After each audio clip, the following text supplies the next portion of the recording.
ఇప్పుడు యాక్చువల్గా ఈ ఇన్సిడెంట్ గురించి అంటే నేను ఒకటే చెప్పగలను, మాట రాని మౌనం ఇది అన్నట్టే ఉంది. ఏమి మాట్లాడాలన్నా కూడా అసలు నాకు స్ట్రైక్ అవ్వడం లేదు. ప్రసన్న గారు చెప్పినట్టు ఇద్దరు కూతుర్లు నాకు. పెద్దమ్మాయి తను మెడిసిన్ కంప్లీట్ చేసి ఇప్పుడు యాక్చువల్గా తను కూడా ఇంటర్న్షిప్ చేస్తుంది అపోలో హాస్పిటల్లో. సో ఈ ఇన్సిడెంట్ జరగడానికి ముందు కంటిన్యూస్గా శివాని నైట్ డ్యూటీసే చేస్తూ ఉండింది హాస్పిటల్లో. ద మూమెంట్ ఈ ఇన్సిడెంట్ జరిగిన వెంటనే అసలు షాక్ అంటే షాక్. ఇప్పుడు మాకు కొంచెం అఫోర్డబిలిటీ ఉంది కాబట్టి తనతో ఒక మనిషిని పర్సనల్గా పంపించి హాస్పిటల్లో తన చుట్టూ తిరిగేలాగా చూసుకోగలుగుతున్నాను.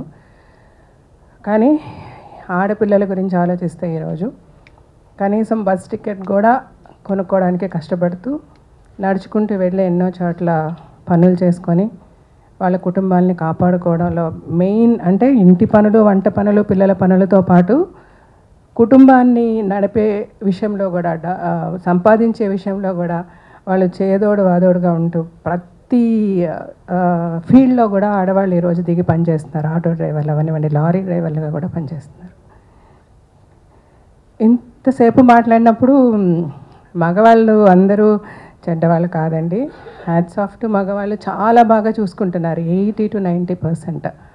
వాళ్ళు గనక సరిగ్గా ఆడపిల్లల్ని రెస్పెక్ట్ చేయలేని పరిస్థితి ఉండుంటే ఈరోజు ఆడపిల్లల బయటకు వచ్చి పనులు చేస్తూ అంటే వాళ్ళకున్న ఆశలు, వాళ్ళకున్న డ్రీమ్స్ అన్నిట్లో ముందడుగు వేసి ఒక ఆర్టిస్ట్ కావండి, యాక్ట్రెసెస్ కావనివ్వండి, లేకపోతే పైలట్స్ కావనివ్వండి, డాక్టర్స్ కావనివ్వండి, నర్సెస్ కావనివ్వండి, ఏ పనిలో ఉన్నా ఈరోజు ఆడపిల్లలు వచ్చి ముందుండి పని చేయగలుగుతున్నారంటే డెఫినెట్గా వాళ్ళ వెనక వాళ్ళని కనిపెంచిన తల్లిదండ్రులు, అన్నలు, తమ్ముళ్ళు, ఫ్రెండ్స్ ఎంతోమంది సపోర్టివ్గా ఉన్నారు.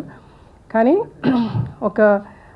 ఒక స్మాల్ పర్సెంటేజ్ ఆఫ్ సైకోస్, అంటే ఈ సైకోలు ఆడవాళ్ళల్లో కూడా ఉన్నారు కొంతమంది, నేను కాదంటలేదు. కానీ మెజారిటీ ఈ సైకోల వల్ల మనం ఎంతో సఫర్ అవుతున్నాము.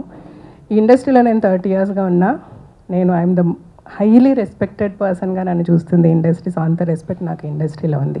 ఎట్ ద సేమ్ టైం మనం చూస్తున్నాం, ఇప్పుడు దాము గారు చెప్పారు మనకి ఇక్కడ ఒక సెల్ ఉంది విమెన్ ప్రొటెక్షన్ గురించి. So anybody can avail. అంటే ఫస్ట్ మనం ఎంతవరకు దాన్ని అవైల్ చేసుకుంటున్నాము, మనం ఎంతమంది వచ్చి ఈ సెల్ని రికగ్నైజ్ చేసి మనకి ఏదైనా ప్రాబ్లం వస్తే చెప్పగలుగుతున్నాము. చాలామంది చేయలేకపోతున్నాము. ఎందుకు చేయలేకపోతున్నామంటే అరే మనకి ఇలాగ ఒక ఇన్సిడెంట్ జరిగిందంటే బయట వాళ్ళు ఏమనుకుంటారో వీళ్ళేమనుకుంటారో అని ఎక్కువ ఆలోచిస్తున్నాము ఆడవాళ్ళమి. నేను చెప్తున్నానండి, దిస్ లైఫ్ ఇస్ చాలా షార్ట్. అంటే ఒక బబుల్ ఇలాగంటే అట్లా పేలిపోతుంది, అయిపోతుంది లైఫ్. ఇంత చిన్న షార్ట్ లైఫ్లో వాడేమనుకుంటాడు వీడేమనుకుంటాడని దయచేసి ఆలోచించద్దు. మనకు అన్యాయం జరిగిన రోజు ముందుకొచ్చి మాట్లాడండి. ఏ ఫీల్డ్లో ఎవరున్నా సరే ఒక్కడు ఒక మాట అన్నా మనం పడాల్సిన అవసరం లేదు. మన వెనక ఒక మగవాడు మనల్ని అవమానిస్తే 10 మంది మగవాళ్ళు మన వెనక ఉన్నారు మనల్ని సపోర్ట్ చేయడానికి. This is what the women should understand. ప్రతి స్త్రీ అర్థం చేసుకోవాల్సిన విషయం అండి. మన వెనక ఒక్క మగవాడు మనల్ని అవమానిస్తే 100,000 మంది మగవాళ్ళు మనల్ని సపోర్ట్ చేయడానికి ఉన్నారు. అది అర్థం చేసుకోండి. ధైర్యంగా మీకు ఏ ఇష్యూ వచ్చినా, ఏ ప్రాబ్లం వచ్చినా ముందు బయటకు వచ్చి నిలబడి మాట్లాడండి. అంటే డెఫినెట్గా ఒక ఇష్యూ జరుగుతున్నప్పుడు మనకి ముందే తెలుస్తూ ఉంటుంది, మనం స్మెల్ చేయగలం. ఈ చుట్టుపక్కల మన చుట్టూ ఉన్న వాళ్ళు ఎలా ఉన్నారు, ఈ చుట్టుపక్కల వీళ్ళ బిహేవియర్ ఎలా ఉంది, వీడు సరిలేడే, ఈ వ్యక్తి బిహేవియర్ కరెక్ట్గా లేదు, ఇతని వల్ల మనకి ఈరోజు కాకపోతే రేపని ఏదైనా ప్రాబ్లం ఉంది అంటే ఇమీడియట్గా ఒకేసారి ఎవరో వచ్చేసి అటాక్ చేయరు. ఒకడు యాసిడ్ పోసాడన్నా, లేకపోతే ఇంకొకటి వచ్చి నరికేశాడన్నా, ప్రేమించిన అమ్మాయి నేను ప్రేమించలేదని చెప్పలేదంటే ఇంట్లో వచ్చి అటాక్ చేశాడన్నా, ఏది జరిగినా ఏ ఇన్సిడెంట్ మనం చదువుతున్నా డెఫినెట్గా దానికి ముందు కొన్ని రోజులుగా ఏదో ఒకటి జరిగి ఉంటుంది. మన స్మార్ట్నెస్, మనం ఎంత అలర్ట్గా ఉంటున్నాము, మన చుట్టూ పరిసరాలు ఎలా ఉన్నాయి, ఈ వ్యక్తులు మనతో ఎలా బిహేవ్ చేస్తున్నారు, ఓకే ఇది కరెక్ట్ కాదు అన్నప్పుడు మీరు ముందు బయటకు రండి, ఇంట్లో డిస్కస్ చేయండి, మాట్లాడండి. పోనీ ఇంట్లో మమ్మీ డాడీ మనల్ని అర్థం చేసుకోలేరు, లేకపోతే అన్నయ్య అర్థం చేసుకోవడం, తమ్ముడు అర్థం చేసుకోవడం అంటే ఫ్రెండ్స్తో డిస్కస్ చేయండి. అంటే మళ్ళీ ఆ ఆడపిల్లలు మాట్లాడితే ఇలాంటి ఇన్సిడెంట్ జరిగినప్పుడు ఆడపిల్లలు కేర్ఫుల్గా ఉండాలి, ఆడపిల్లలు అలా చేయాలి ఇలా చేయాలి అని మాట్లాడుతున్నారని దయచేసి అనుకోవద్దు. నేను అలా చెప్పడం లేదు. ఆడపిల్లలు అని చెప్పి మన వెనకంజ వేయాల్సిన అవసరం లేదు. కానీ at the same time physically we're weak అన్నది ఒక్క పాయింట్ మనం 110% మనం యాక్సెప్ట్ చేయాలి. కాబట్టి మన సెక్యూరిటీ కూడా మనం చూసుకుందాము. అంటే డెఫినెట్గా ఇప్పుడు దాము గారు చెప్పినప్పుడు ఇప్పుడు ఫిల్మ్ ఇండస్ట్రీకి ఇప్పుడు ఒక రైటర్స్ యూనియన్ నుంచి కూడా ఒక ఆవిడ మాట్లాడారు, మాకు ఒక సెల్ ఉంది అని చెప్పి. మూవీ ఆర్టిస్ట్ అసోసియేషన్లో నేను జనరల్ సెక్రటరీగా ఉన్నప్పుడు కూడా చాలా మాట్లాడడం, చాలా చేసాం. అప్పుడు ఈ మీ టూ మూమెంట్ చాలా యాక్టివ్గా జరిగినప్పుడు కూడా ఏమేం చేయాలో చెప్పాము. బట్ స్టిల్ ఇంకా తప్పులు జరుగుతున్నాయి, ఆడపిల్లలు సఫర్ అవుతున్నారు. బట్ ఈ సఫరింగ్ నుంచి మనల్ని మనం సెక్యూర్ చేసుకోవాలంటే ముందు మనం స్ట్రాంగ్ అవ్వాలి, మనం అవేర్నెస్ తెచ్చుకోవాలి, మనం ఫైట్ చేయడం మొదలుపెట్టాలి. అదే నేను ప్రతి విమెన్కి చెప్పదలుచుకుంటున్నానండి.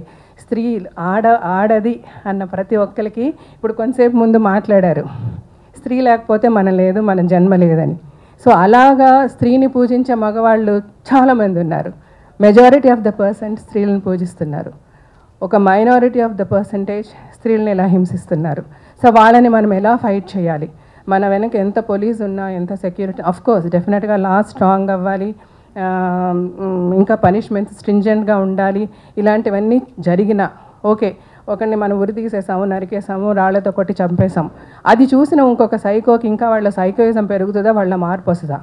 డెఫినెట్గా వాడైతే భయపడ్డా, ఓ ఈ ఆడదానాలు నాకు ఇలా జరిగింది కదా అంటే వాడి mind set, it's mental illness. ఆ మెంటల్ ఇల్నెస్ని మనం ఫైట్ చేయగలగాలి. ఫైట్ చేయాలంటే మన చుట్టూ మనము డెఫినెట్గా గవర్నమెంట్ చాలా సిస్టమ్, ఎన్నో ఎన్నో ఎన్నో ఎన్నో లాస్ వచ్చాయి.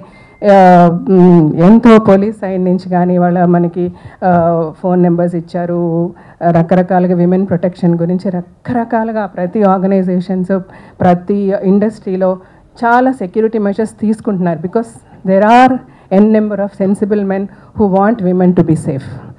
ఆ సేఫ్టీ మెషర్స్ అన్నీ మనం ఫాలో చేస్తూ మనల్ని మన చుట్టూ కూడా సెక్యూర్ చేసుకుంటూ we should all definitely fight for it. ఇది సుప్రియ తన ఇనిషియేటివ్ తీసుకున్నందుకు ఐ ఫెల్ట్ వెరీ నైస్. తను నాతో చెప్పినప్పుడు నాకు చాలా మనసులో బాధ ఉండింది. ఫస్ట్ చూసిన వెంటనే ఏదో ఒకటి చేయాలి అని అనిపించింది. సరే ఏం చేస్తాం అని ఆలోచించినప్పుడు మళ్ళీ అగైన్ సరే ఫస్ట్ నా కూతురు శివాని, ఓకే నువ్వు ఇలా ఉండు, శివాత్మికి ఇలా ఉండని నేను మాట్లాడాను. నాకు తెలిసిన ప్రతి శివాని ఫ్రెండ్స్ గురించి నేను వాళ్ళందరితో చెప్తూ ఉంటా, మీరందరూ ఒక గ్రూప్గా ఉండండి అమ్మా. ఒకవేళ ఎవరైనా ఏదైనా బయటికి వెళ్ళి ఏదైనా ఇంటర్వ్యూస్కి సపరేట్గా వెళ్తున్నారనుకోండి, ట్రై టు బీ, మీరు ఒక గ్రూప్ చేసుకుంటారు కదా, గ్రూప్ కాల్లో ఉండండి, వీడియో కాల్లో ఉండండి, ఆర్ అట్లీస్ట్ ఫోన్ కాల్లో. మీరు ఇక్కడి నుంచి అక్కడికి ట్రావెల్ చేస్తున్నారు, 5 నిమిషాలే 10 నిమిషాలని కూడా అనుకోవద్దు.